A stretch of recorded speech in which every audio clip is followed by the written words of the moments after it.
ہمارا لیڈر وہاں بیٹھا ہے جہاں آپ جانتے ہیں کہ وہ جیل کے بھی نہیں رکھا جاتا ہے.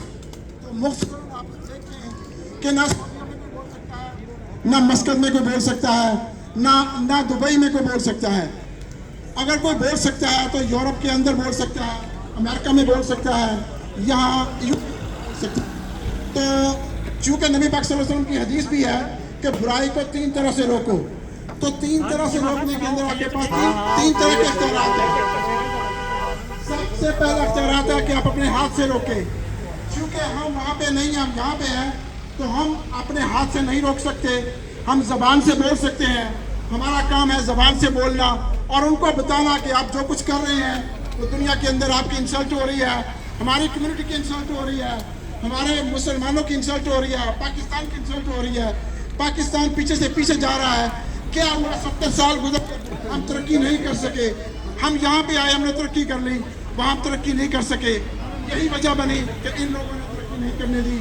میں یہ ان لوگوں کے جو انہوں نے کچھ کیا ہے ہم اس کو مذمت کرتے ہیں اور یہ مطالبہ کرتے ہیں کہ جلد سے جلد عمران بھائی کو, عمران ریاض کو رہا کیا جائے. وہ لوگ جو 10,000 یا 12,000 لوگ ہمارے پہلے سے قید کیے ہوئے ہیں ان لوگوں کو بھی چھوڑا جائے.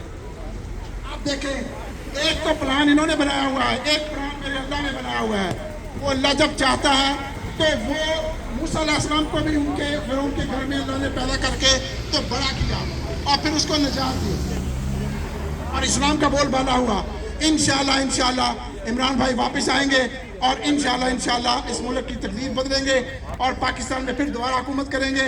اگر عمران بھائی آج آ جاتے ہیں تو میں دعوے سے کہتا ہوں کہ جتنا بھی ان کے پاس قرضہ لیں گے اور ان کے پاس ان کے سب قرضے ان کے جو انہیں لوٹا ہوا ہے وہ بھی سب ختم ہو جائے. لیکن صرف ایک چانس دیں. عمران بھائی نے ابھی پیغام بھیجا ہے جو واٹس ایپ کے اوپر, فیس بک کے اوپر چل رہا ہے کہ آپ 14 منائیں, سیلیبریٹ کریں اور سب کو چانس دے کر اس کو منائیں. بہت شکریہ.